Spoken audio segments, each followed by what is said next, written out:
Everything in the universe, from the micro to the macro, was eternal, alive, and evolving. The simplest metaphor for me to express this is the metaphor of light.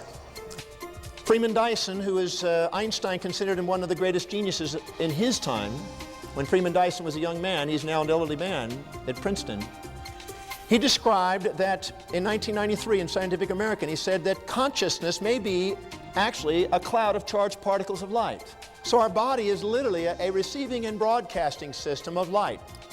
In quantum physics, we often hear that the observer and the observed are interconnected, but it's usually left as a vague, philosophical kind of idea that most people forget about pretty soon after they've heard of it, and certainly most scientists pay little attention to. What I'm suggesting is that the observer and the observed really are interconnected, that the connection is a two-way connection, light coming from the thing observed and images going out from the observer, so that the two are linked in a two-way process. The light, I find the light metaphor is a really good one for this. It's often used to illustrate this point. So the way I'm going to be looking at consciousness is more in terms of this, the faculty of consciousness, which is the ability to have experience. And this is what is the great mystery.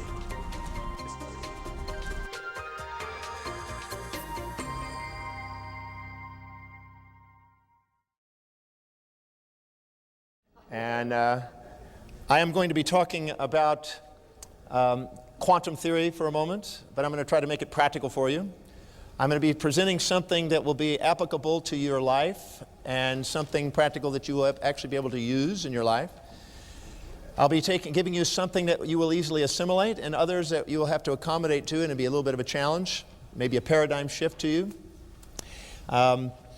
So bear with that. I will answer questions in the second hour, so we will address the questions in that format.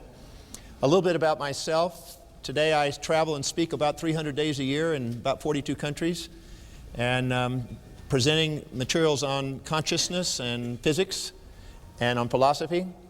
And I've been blessed I live in 4 different places, so I travel quite a bit. And my background is also a chiropractor. I'm a retired chiropractor. About 15 years ago I retired. And I have a school called the Concourse of Wisdom that's headquartered in Houston, Texas, but has branches in many countries around the world. And I've been blessed to be asked to speak here. So that's a basic background, because you don't know who I am, possibly. I'd like to begin this program, and if I speak a little technical, bear with it. I will do my best to start out a little theoretical, and then I'll move it into the practical. Now you're probably thinking, where's this guy going? I can't relate to this. This is all technical for me. I promise you it's going to get practical in a minute. Are you following along so far? Yes. Just speak a bit slow. A little slower. Take one breath. Believe it or not, ma'am, I am speaking slow. I have a speed learning program to help everybody speed up their learning.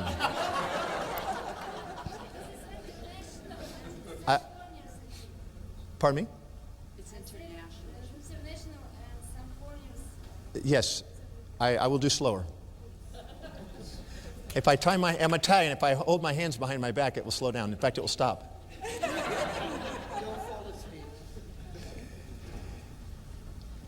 I'll summarize simply that in an unconditional state we have spirit, and in a conditional state we have matter. The materialistic state is dualistic and has form. In the unconditional state, spiritual, it is an essence, not existence. I call this the world of experience. I call this the world of imperience. I use that and take that and steal that from Dante, who said it's the highest of the heavenly states of mind. Now, if I take this wave and I split this wave and I put it into conditions, even though they may be separated in space-time, and we've heard about non-locality here, and we've heard about morphogenic fields, and we talked about the emergence of Dr. Beck. So far in all my research, I could not refute anything that these men have said. They're absolutely on track from what I've observed. But what they've described in this non-local state is if you take this photon, this parent particle, and you split it into its offspring particles, and you put them into what is called non-locality, you can separate them anywhere in the universe, and they will actually function as a whole. Now, I'm going to say that your body and mind are made up of conditional and unconditional states of light. That means that when it's an unconditional state, it is not something measurable. But when it's in a conditional state, it is measurable. But when it's in a conditional state, it still functions fully as full quantums. So I'd like you to maybe take this note down, that all consciousness comes in full quantums. The minimal unit of consciousness is actually quantums. The minimal unit of your physical existence is also quantums. The minimal unit of all existence is quantums. And mind not being separated in that respect in function. That means that if you take that photon and you split it into positron and electron, and you now, knowing that that's the mind, now you realize that the mind has two aspects. And what that is those two aspects are the positive and negative aspects of the mind. We'll call that the happiness and the sadness equation. So the mind has, in a sense, happiness and sadness, elation and depression, positive and negative, attraction and repulsion. It has self-righteousness when it builds itself up, or self-raunciousness when it puts itself down. How many of you know that states? When you build yourself up or put yourself down. Those are the two states of the mind. Carl Jung had his teacher. He had two teachers. One was a theologian and a Kabbalistic mystic named Shalem. And he had another one who was a physicist, a quantum physicist named Dorn. And his work on Mysterium Conjunctivum explored both of these domains. And he explored and synthesized in his alchemic union there, science and religion, to discuss light. I've been doing this now for 30 years. I've been researching light for 30 years now. And in the process of doing that, I'm convinced that the light photon in an unmeasurable state is spiritual love. A light photon, once it is moved into a cloud of charged particles and measured, will be measured one without the other. In physics, it is called a Schrodinger's equation. The second you measure it, you will either have one side, the cat is alive, or the cat is dead, but you won't get both sides. So you'll basically measure it, and you'll measure in your reality a thing called happiness. And then you'll disown a thing called sadness. Or you'll measure sadness and you'll disown happiness. But in actuality, every human being is both simultaneously full quantum love. Inside the heart, there's nothing but love. But our emotions of our mind in its dual state will tend to polarize one or the other. So what we'll have is we'll have an assumption and an illusion that we, in a sense, reflect through the world as either happiness or sadness. And whenever we take a full potential quantum and we dissipate it and put it into a kinetic energy in the form of matter, we automatically dissipate the force when we deny half of its existence. I'm going to state right here something that may seem a little odd, but that's the way it works. That most people on life are ignoring full quantum instead of having the wisdom of the full quantum. And the definition of ignorance is simply ignoring half of the quantum state with their sensory realities. And reality is what the senses identify, and actuality is what is. Actuality is what is. The heart can tune into actuality and act. The senses tune into reality and react. They are outer directed from the senses and inner directed from the soul, or the heart, as I'm defining here. So when we are able to measure something with our senses, we can only measure one side of the equation. Yes? Rather than get up and leave or something, and I haven't taken your speed course, could you now back up and just kind of summarize what you said since you summarized? Please. Because I like what you said. Through our senses, which is a quantum phenomenon measuring another quantum phenomenon, our senses, once it measures a photon, it automatically puts it into a positron or electron. In most of the cases, it's an electron. It can't measure, our senses can't measure both sides simultaneously because of the Schrodinger's equation. We can't measure both sides. We can only measure one side. And as such, our reality is elusive and ignorant. We live in a Maya illusion, as they call it in India. We live in an illusion. We're only seeing things that we think are attracted or repelled. Things we like or dislike, things we call good or things we call evil. In the full quantum state, there's nothing but love, beyond good and evil. It's transcendent to that dualistic state. So when we measure something, we automatically see through ignorance. Our senses are ignorant, and I'm going to state that. In fact, everything that you sense in your reality is actually only part of the equation. It is not a full equation, full quantum state. But I've been searching on that and observing that. I first got introduced to quantum when I was 18 years old, and I've been exploring it now for 30 years. And in the process of doing that, I was questioned, why is it we can't measure both sides? And I set out 30 years ago to try to find a way of measuring both sides. I have a way now of measuring both sides and tuning into what I call the unconditional divine state. It's an experiential state, a metaphysical state, if you will. Now, what's interesting, St. Augustine in his time said in a quote, from a theological perspective, he said that the will of God is equilibrium. The will of God is equilibrium. He said when the will of man matches the will of God, he becomes graced and divine. Humanity becomes divinity.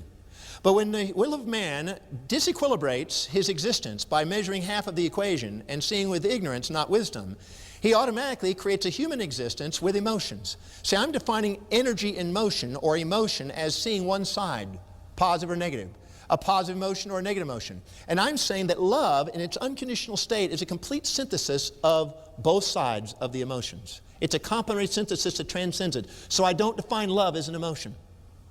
I think it deserves to have a placement transcendent to the emotions. It is a feeling, a single feeling that transcends it, that is actually an inspired state, a spiritual state. It is spaceless, timeless. It has been shown that when a person has a tremendous amount of love and appreciation, their intent is maximal. So when Rupert Sheldrake was talking today about intent making a difference, it's been shown that in love and appreciation, our intent is maximal, and the power to intent across the globe is instantaneous. There's no space-time separations, and I'll explain how and why in a moment. And pardon me, I don't know how to speak really slow. It's not, my brain thinks it's faster than this, and it's hard for me to speak this slow sometimes. You can get the tape. People have been asking me for many years to speak slow, and I do my best, and usually in my sleep I still speak fast.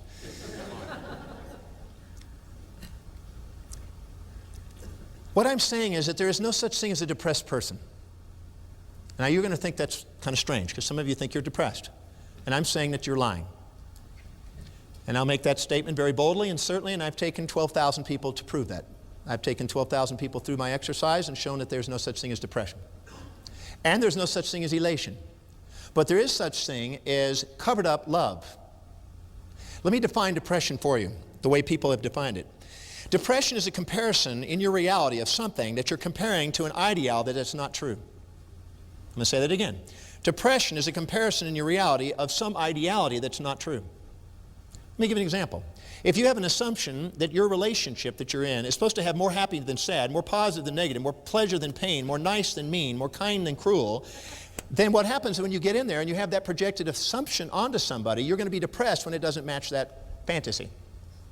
Because all relationships have pleasure and pain, nice and mean, kind and cruel, peace and war, attraction, repulsion, and complement of full quantum experience. How many of you are in a relationship and have those two sides? I'd like you to redefine love for you, and maybe this will look funny on a camera. But love is basically when you are attracted to somebody, right? Don't leave me. And then you go through repelled, and you say, leave me alone. And don't leave me, and leave me alone. And don't leave me, and leave me alone. I'm attracted, I'm repelled. Get out of my space, or get in my space, get out of my space. And eventually you try to raise the vibrations until you can finally reach a point of saying, oh God.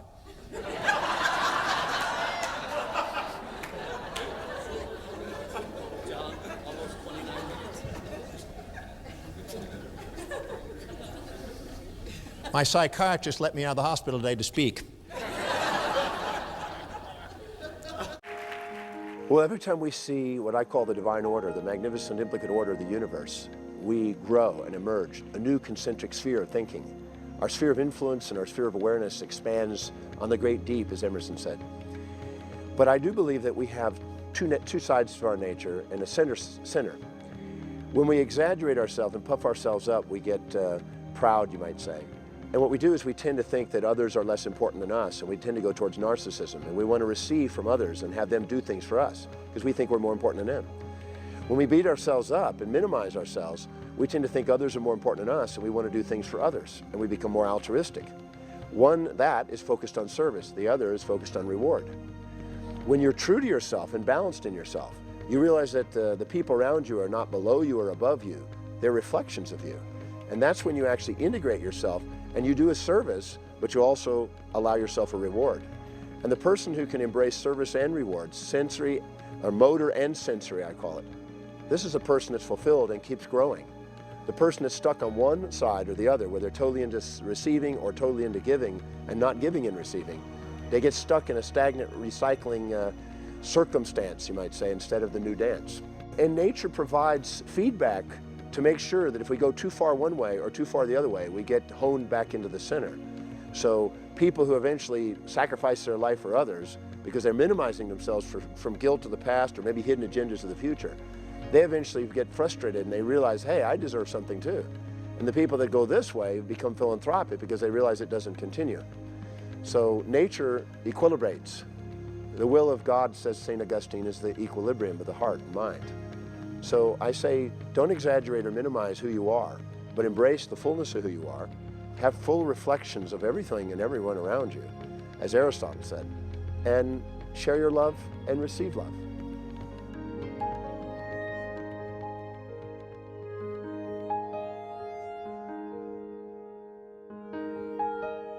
Thank you for this question, because many people have this question. Listen, please, carefully. It is never what happens to you that matters. It's how you perceive it, what decision you make out of it, and how you act from it. William James, the father of psychology, said, the greatest realization in his generation was that human beings can alter their lives by altering their perceptions and attitudes of mind. No matter what happens to your life, whether supportive or challenging, you want to master the art of taking the challenging events and asking, how are they helping me fulfill my mission? How are those events helping me on my goals? Because the very thing you think is challenging, a day, a week, a month, a year, or 5 years later, you will discover was exactly what you needed on the step to your journey. So don't see things as obstacles or challenges. See them as opportunities and fuel. And ask the question, how is this serving my ultimate objective? And you can take something you think is negative and you will turn it into something you'll be thankful for. Now, the human mind lives with positive and negative, like a magnet. If we're having negative thoughts, I don't say cancel them out. I say learn from them. They're trying to guide you to set realistic objectives that you have plans for. Whenever I have a negative thought about myself, that means I'm expecting something outside my values, or I'm expecting something that's not planned out and broken down into small enough bites that I can see myself accomplishing. And my negative thinking brings me back to set true goals that inspire me and plan them.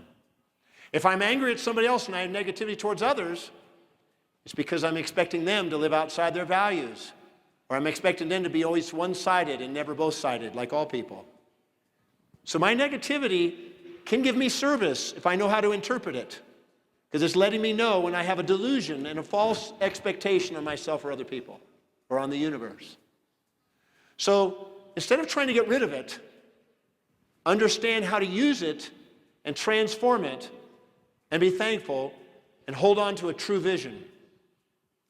Because if we set unrealistic expectations, we must have that side to break our addictions to fantasies. Negative thinking is in our psyche for a purpose. It has been here since recorded history. It is not something to get rid of. It is something to appreciate, that it's making sure that we don't set fantasies and delusions. The Buddha said, the desire for that which is unattainable is a source of human suffering. Make sure that what you set is aligned to your values. You can see it clearly, and if not, chunk it down into smaller bites that you can take action steps. Don't be afraid to delegate things to get people to help you.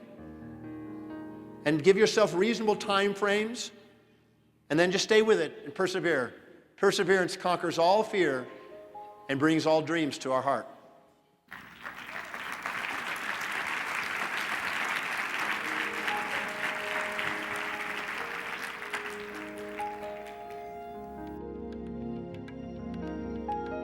There is a science of how to take the mind into equilibrium and see the order and open the heart.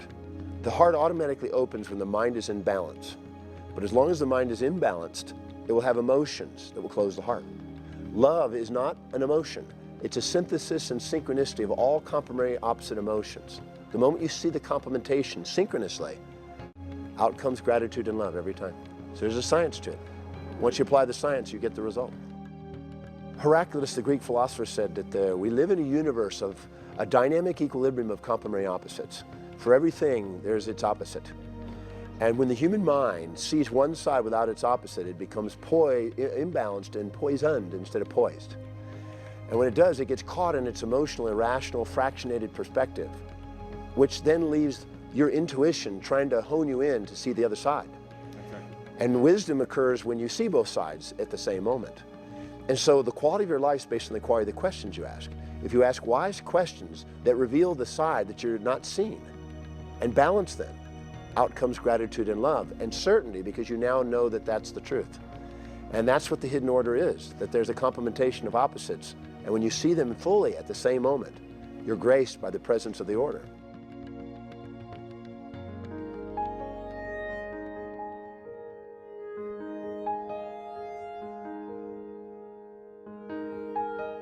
When I walk in a mall, I see books. When my wife used to walk in the mall, she saw shoes.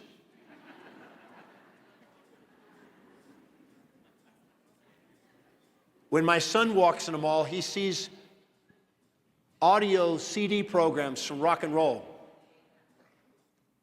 When my middle daughter walks in the mall, she sees fashion clothes. When my oldest daughter walks in the mall, she sees slacks. The hierarchy of your values dictates what you see in the world, what you act upon in the world, and where you make decisions and intentions.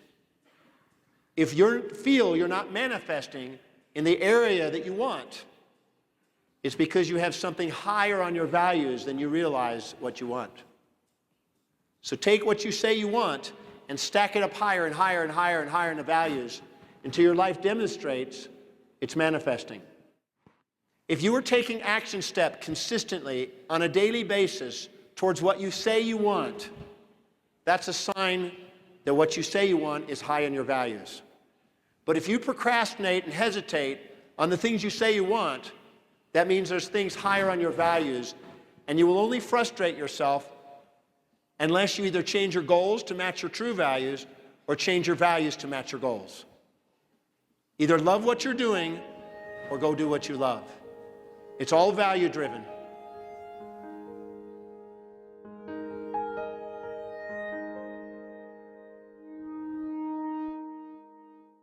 Your emotions are based on perceptions.